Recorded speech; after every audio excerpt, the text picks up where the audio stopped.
There is an endless sea of podcasts about entrepreneurship. Talking about it, but not living it. We live it every day. This is Inside the Wolf's Den, an entrepreneurial journey with Shawn and Joni Wolfswinkle, talking about real estate investing, but also encompassing general subjects in regards to owning small to medium-sized businesses. And of course, all the struggles that business owners must overcome to be successful. This is Inside the Wolf's Den. And this is Shawn and Joni Wolfswinkle. Welcome back to Inside the Wolf's Den with your hosts, Shawn and Joni Wolfswinkle, with another episode of the Power Play. The Wolf's Power Play. The Wolf's Power Play. So today we're actually going to be talking about emotional intelligence, right? So the ability to recognize and manage your emotions is critical for leaders. Awesome, yeah. So where this is coming from is, at the time of this recording, we're at the end of the year, and you always do it like some reflection, and I think you analyze the year, analyze the past, and then where you're headed. And so for us, I think obviously everybody for 2020 was a tough year, with COVID and unsure and uncertainty, and it was tough to make decisions and for a business owner and stuff like that. But for us, like 2021, I don't know if it was any easier. I mean, it was real estate obviously has been booming and things are great. I don't want to sound like I'm not saying the good, but it was a tough year for us. We had loss, of employees, as far as we lost an employee. We, had some failures along the way. We had some, employee turnover. As well. And so there was just a lot of things that I think were distractions and some tough things to bear through, And we look back and we're like, it was tough. And we said that it was tough. But at the same time, we also were like, man, we were able to get through that. And we were able to get through that and plow through that okay. Yeah. So can emotional intelligence be taught? I know it's, for us, I mean, it's years of putting in the work. It's years of reading books, getting your mindset right, listening to podcasts, and so I think it's crucial to be able to move forward, especially if you run an organization. Yeah, and be working on that and working on your emotional intelligence. Yeah, and we've improved over the years. I don't want to say we're there, but we've definitely gotten stronger. And there's times I lose my crap on stuff, and emotional intelligence goes out the door. But I mean, for the most part, I've always been one of those people that and I probably lack emotion, if anything, and I need to, especially like on wins and highs, I need to show more emotion and be excited. And I've always been this one that just, if you like a heart monitor, I'm just I'm dead. It's just, and no matter what, whether it's highs, lows, I just stay here. And it's good on the lows because I don't have these major fall offs, but I just keep very level-headed and very. So it's a lot easier for you than it was for me to manage my emotions. But you will celebrate a high a lot better than I will. Oh, and be more sure. emotional and excitement, where I'm probably just a dud, So what are some things that you do to kind of help you get through managing your emotions when things get tough? Yeah, I mean, first of all, depending on your spiritual beliefs, everybody's different, and I understand this. But, for us, when something happens, or an unexpected event or situation or sudden loss, like we had this year, or a lot of people have experienced with COVID, first, I personally pray about it, lift it up, to God, and just say, hey, you help me, guide me through this, and this is daily, and you want to be just conscious of this throughout the day. But if something like that happens, just stay calm, think about it, pray about it, ask for clarity, ask for help, ask, hey, give me the strength to get through this.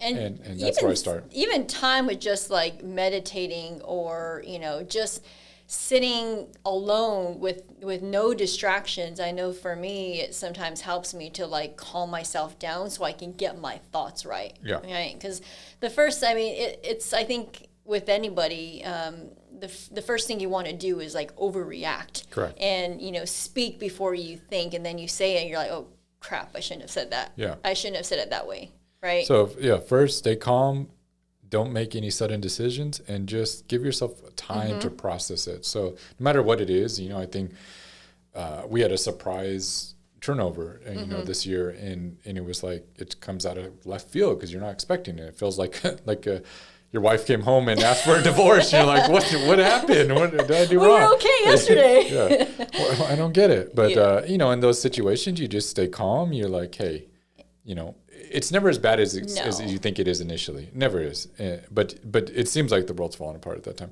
And so you got to have time to process it, and you got to take that time, and you got to take that alone time to process it. Right. And during that time, I feel you got to analyze the situation, assess it. I know you love to journal, and I wish I need to do this more often, because a lot of times you can just write out all your emotions, and you look back and you're like, okay, that was a little silly, but at least it went on paper rather than you just vomiting it all over somebody. Yeah, so. No, it really does help. And I do go back throughout the year and kind of read. Actually, I was doing that the other day, and Sean's like, can I read that? I was like, no. I cussed you out probably 5 or 6 times in this. I don't think you want to read this. No, but Thanks really, yeah. I'm just joking.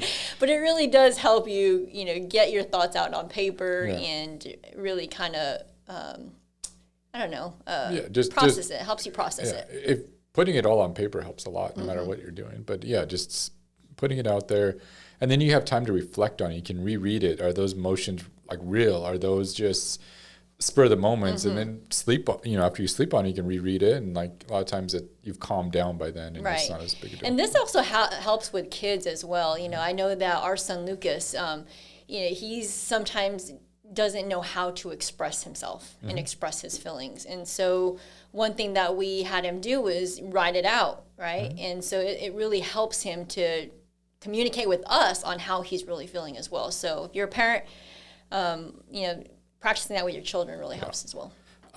I know something we love to do too is like just take a walk or exercise. Oh gosh, that's crucial for me. But it, just getting that blood flowing and getting it just helps you think clearer. And I think there's a lot of things going on with that, and I'm not a doctor, so I can't explain what's going on in your body, but I just think that it helps create endorphins and stuff that just help stimulate. If you struggle with anxiety too, that's something that, anytime I'm feeling, overwhelmed and or have anxiety, I just go out there and run or do something and start moving. It really helps. It helps create more positive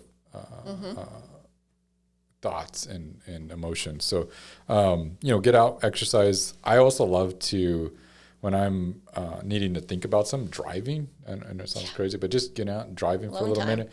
And that helps you really clarify your thoughts and think through things. Things will dissipate over time. So I think, just giving yourself that time, working through it, analyzing it. But once you've done all that, I think it's good and healthy to speak to somebody about it, and just, whether it's a partner, a trusted friend or colleague or a therapist, but talking to somebody. Once you've kind of worked through some of those initial things and the initial shock is gone away, speaking to somebody. So I know you and I pretty much do this all the time, which is why we never shut down. Right. Yeah. No, but it's true. It really is. And I think there's a lot to say with reading books and listening to podcasts. I mean, and there's so much free information out there in podcasts that you can listen to that will motivate you and, and kind of get your mindset right. Because a lot of it's in your head, right? You're telling yourself all these lies. And so getting your mind right is crucial. And I think once you've mastered, your emotional intelligence, then that's when, self-awareness comes. You are able to see it even before it happens, right? And that's when you've truly mastered it. Yeah.